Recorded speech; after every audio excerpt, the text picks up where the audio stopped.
Olá, meu amigo mecânico, meu nome é Reginaldo José Iga, sou instrutor responsável pelo módulo GM no Senai do Ipiranga. Estarei mostrando a vocês algumas dicas interessantes do motor que equipa o Celta e Prisma VHCE 1.0 de 2009 para cá. VHCE porque de 2009 para cá a montadora teve a atender às normas de emissão. Então vou ressaltar a importância de usar as peças genuínas em qualquer reparo de manutenção e as ferramentas adequadas. É um motor 1.0, ele tem 78 cavalos a 6.400 RPM no álcool e 70 cavalos na gasolina a 6.400 RPM. O VHCE significa que ele é um motor de alta compressão. Isso faz com que você tenha um rendimento melhor. Então, um veículo que você tem uma cilindrada menor, você tem um desenvolvimento melhor e um aproveitamento melhor com relação à queima e funcionamento. As manutenções periódicas, seguindo o manual do proprietário, são as particularidades são as trocas de óleo nos períodos corretos e manutenções preventivas, ressaltando que a qualidade do óleo na troca e seguindo o manual de reparação é importante para a vida útil do motor. É um carro flex, né?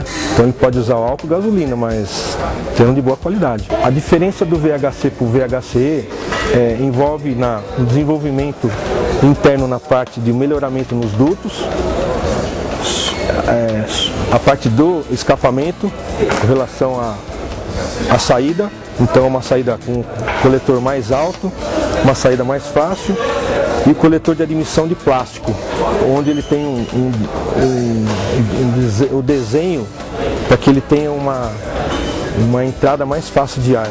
Drive-by-wire é onde você tem o acionamento do corpo de borboleta via, não existe mais cabo. Então ele é um atuador que faz essa função.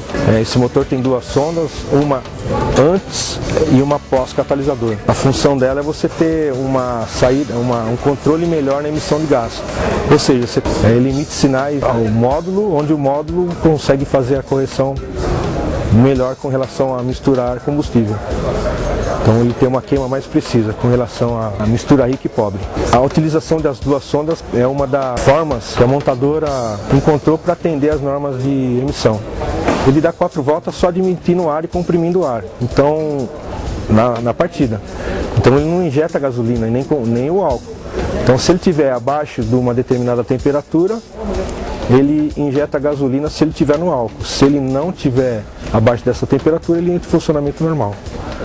Isso faz com que ele otimize o sistema de partida frio. Com isso ele tem menos mistura rica na partida frio, contribuindo assim com o meio ambiente com relação à emissão de gases. Economia. Tudo se torna, né? Fecha o ciclo, né? Você economizando combustível, tendo uma queima ideal, você tem economia no combustível.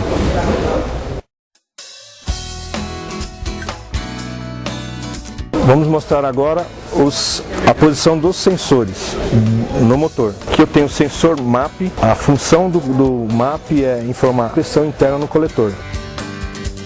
Sensor de temperatura da água. A função do sensor de temperatura da água é informar a temperatura do motor. Então a função do sensor de detonação, ele faz com que atrase o motor quando ele estiver em fase de batida de pino, ou seja, está tendo uma detonação antes do tempo ideal. Sensor de pressão de óleo, a função dele é indicar a pressão de óleo no motor. Sensor de fase. A função do sensor de fase é informar ao módulo a fase do comando de válvula. Sensor de oxigênio, conhecido também como sonda lambda ou sensor ergo. A função dele é informar a condição da queima, comparando o nível de oxigênio com a parte interna com a externa.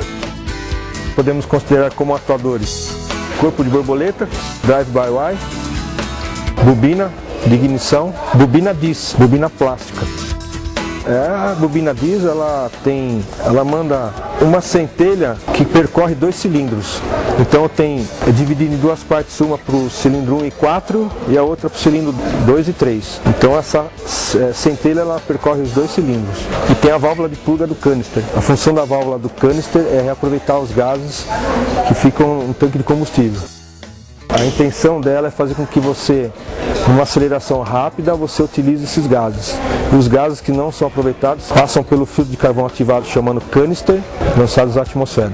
Isso também ajuda na emissão de gases. Com isso, também aproveitando melhor os gases, você tem uma queima melhor, economia no combustível.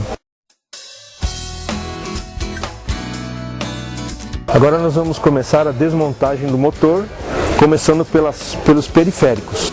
Antes de qualquer desmontagem, soltar os conectores. Conector dos sensores atuadores, válvula de pluga do canister, sensor de rotação, sensor de fase, corpo de borboleta, bobina de ignição. Como sonda lambda, aqui eu tenho o sensor MAP, o conector do sensor de detonação. Também desconectar o sensor de temperatura.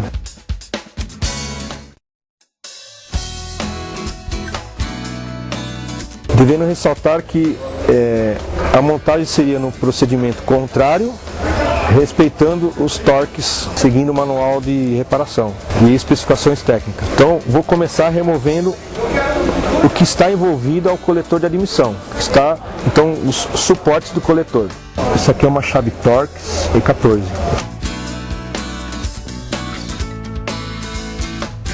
Suporte do coletor, mas preso ao motor de partida. Um soquete de 16 mm.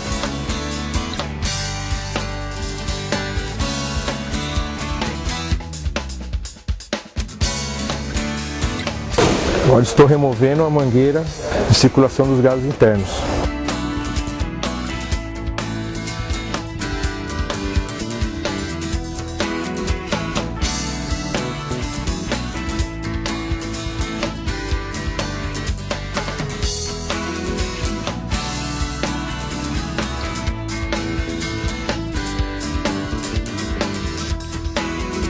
Torx E12, conector de sensor de rotação e o suporte do alternador.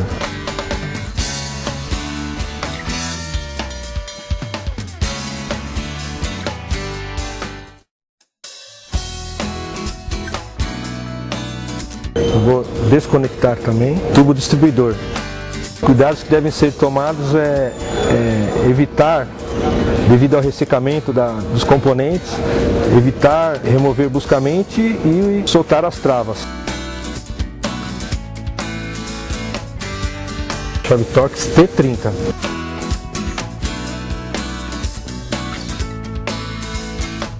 O uso correto da ferramenta certa é importante na manutenção. No mercado paralelo, o pessoal costuma usar os mecânicos a chave Allen. Essa é uma chave Torx 30, onde o seu desenho tem uma melhor performance com relação ao aperto e apertar e soltar o parafuso. Ao remover o tubo distribuidor com os bicos injetores, tomar muito cuidado com as partes que geralmente estão ressecadas. Se necessário for, utilizar uma ferramenta de apoio para que remova, e assim evitando a quebra dos bicos injetores. Quando for feita a manutenção de remoção e instalação, verificar a condição da borracha de vedação e, se possível, trocá-las. Com isso, conseguimos remover o chicote de injeção.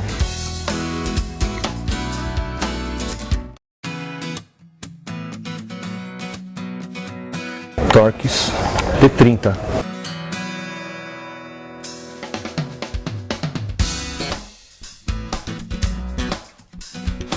Devendo ressaltar que todas as vezes que for removido o corpo de borboleta, observar a condição da junta de vedação, para não estar ressecada ou danificada.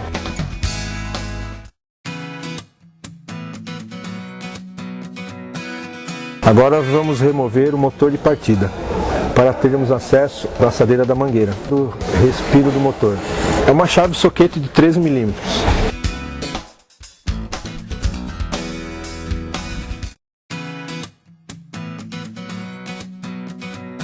Vamos remover agora a mangueira de ventilação do cárter, observando a utilização da ferramenta correta.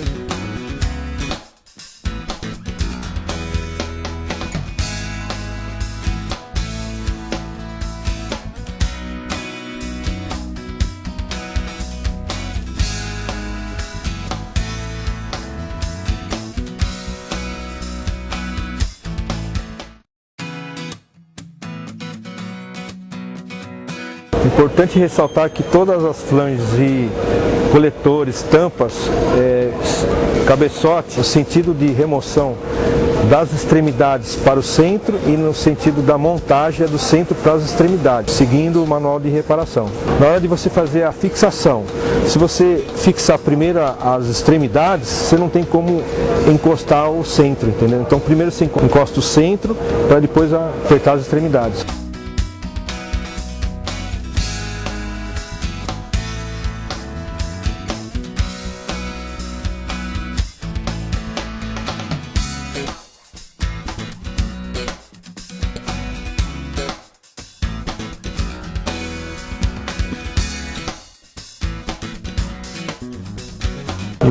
Importante relembrar que os anéis de vedação são substituídos a cada remoção do coletor de admissão. Vamos agora remover a bobina de ignição e cabos de vela. A observação é a hora de remover o cabo de vela, não puxar pelo cabo.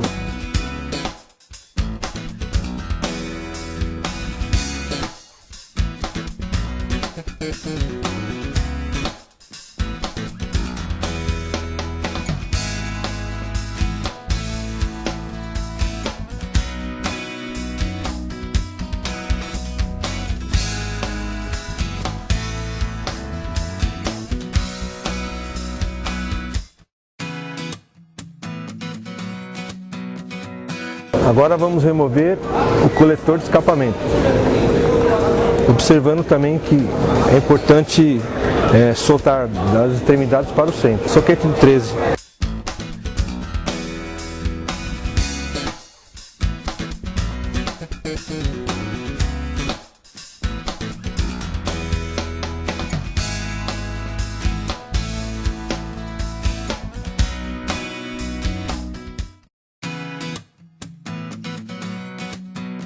Processo de início de remoção da correia de sincronismo.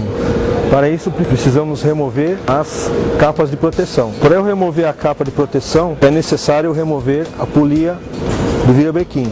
Com isso teremos que usar a ferramenta adequada para travar o volante e soltar a polia.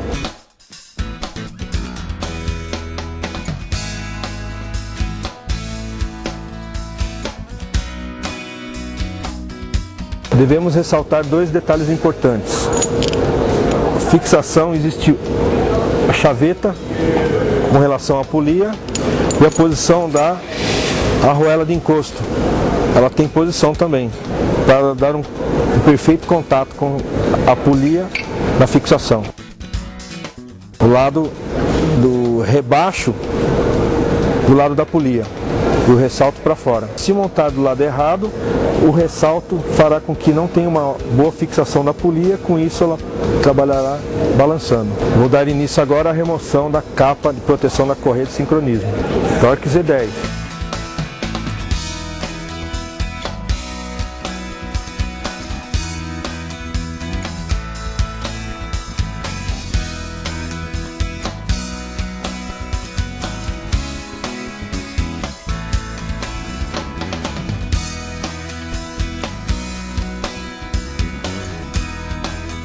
Bom, é importante na hora da remoção, por uma simples toca de correia ou qualquer manutenção que seja feita removendo o cabeçote, deixar já em ponto de sincronismo. O ponto de sincronismo do virabrequim acerta com a parte do bloco, e a polia do comando com a capa plástica, com o ressalto da capa plástica. Vamos dar início agora à remoção do cabeçote. Após eu soltar a engrenagem do comando, eu removerei a correia dentada. Eu vou dar início agora à remoção da tampa de válvula.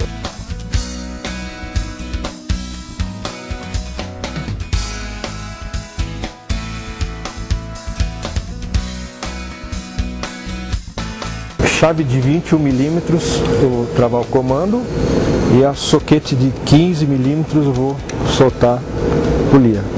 Ok?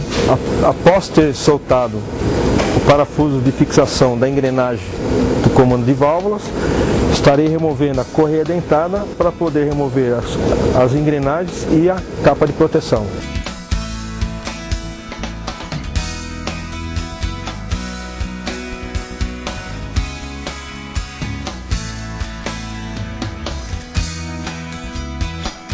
Como eu já soltei, só tirar a engrenagem aqui agora. Na hora da montagem, ficar atento ao pino, né? Ao pino guia. Somente encaixada com o rasgo da chaveta e a chaveta. Não tem pressão, não tem interferência entre o material. Vamos remover agora a capa de proteção da correia de sincronismo. T30, Torx T30.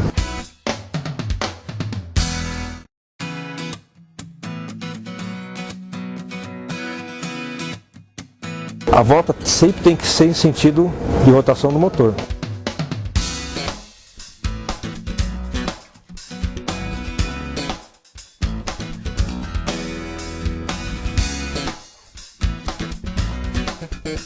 Após 2 voltas no virabrequim, observar as marcas de sincronismo, e agora sim eu posso retornar ao ponto ideal de tensionamento da correia.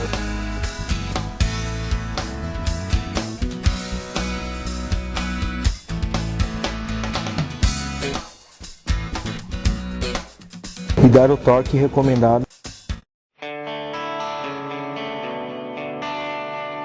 Vamos remover agora o sensor de rotação para que ele não fique pendurado. Para facilitar o acesso da chave ao remover o cabeçote, vou remover o sensor de fase do comando de válvulas. Observar também a vida útil do vedador, trocar se necessário. Ao remover o cabeçote, é importante ressaltar que as ferramentas corretas ao usar seria soquete de 13 mm longo e a chave Torx E14. Lembrando que a importância da remoção das extremidades ao centro.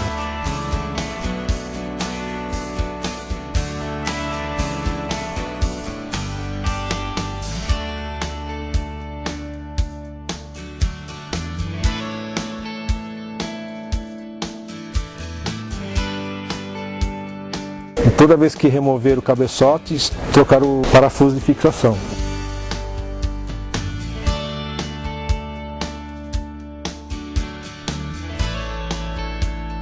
Agora eu vou dar início à remoção parcial do cabeçote, que primeiro seria a parte do cavalete do comando de válvula, permanecendo no local balanceiro e os tuchos hidráulicos.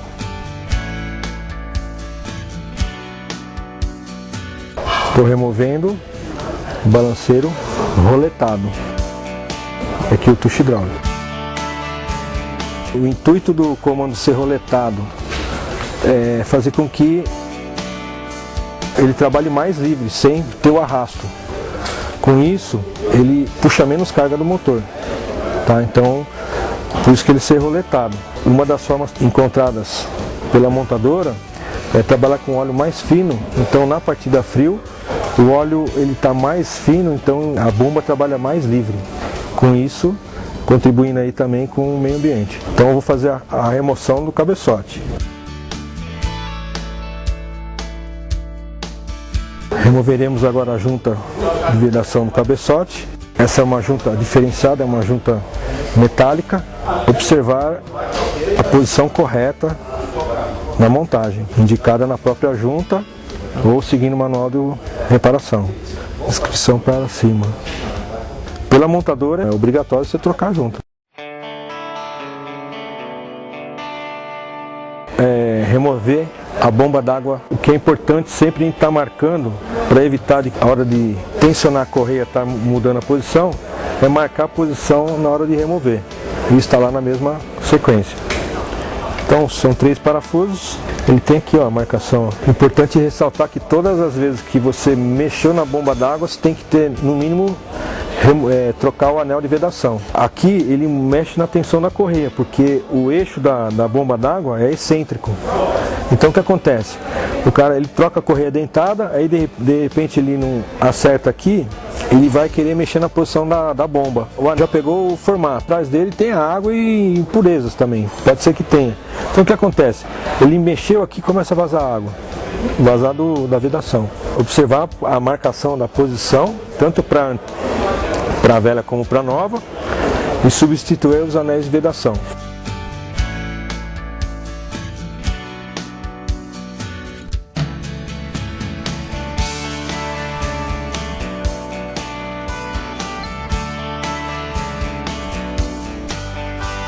Esse é o anel de vedação que tem que ser substituído.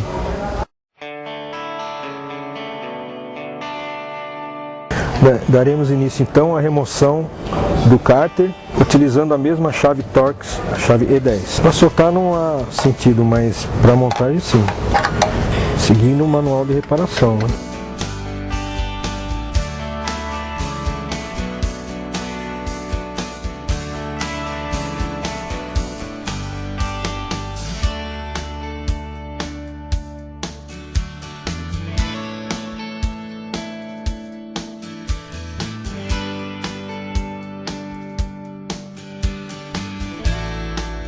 Agora vamos dar início à remoção do pescador da bomba de óleo.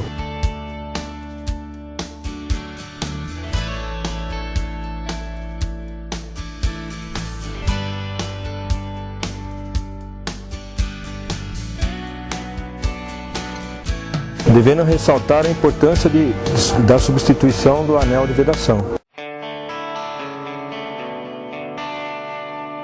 Daremos início agora à remoção da bomba de óleo. Para isso utilizaremos uma chave L de 10 mm.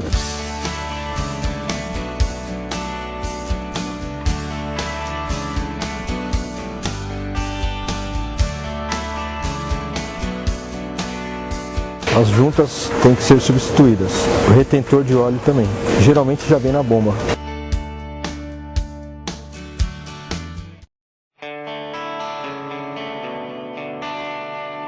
Remover um mancal da árvore de manivela. Okay? Esse aqui é um soquete de 17 mm.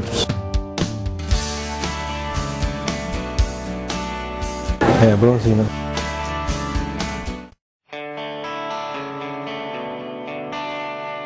A remoção do pistão e biela, utilizando a chave Torx E10.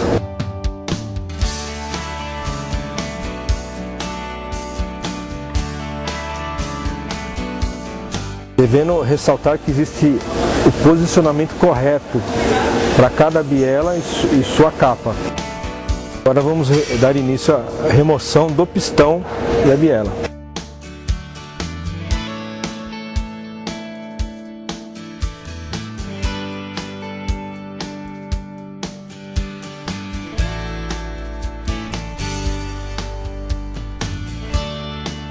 Existem 3 anéis, o de baixo é o raspador de óleo e os 2 de compressão. Então na montagem eles têm que estar equidistantes, não podem estar na mesma direção. Então um estaria numa posição, o outro em outra posição e formando um triângulo o início do raspador de óleo. Então com isso ele vai ter 3 pontos onde a ponta dos anéis não se coincidirão. E a seta na montagem apontando para frente, para frente do motor. Seta em direção à polia, os 4 pistões. A numeração do motor. Ele estaria, isso aqui seria um código dele. Bem pessoal, essas são as dicas do processo de desmontagem e montagem de mais um motor da família GM. Espero que tenham gostado. Até a próxima oportunidade.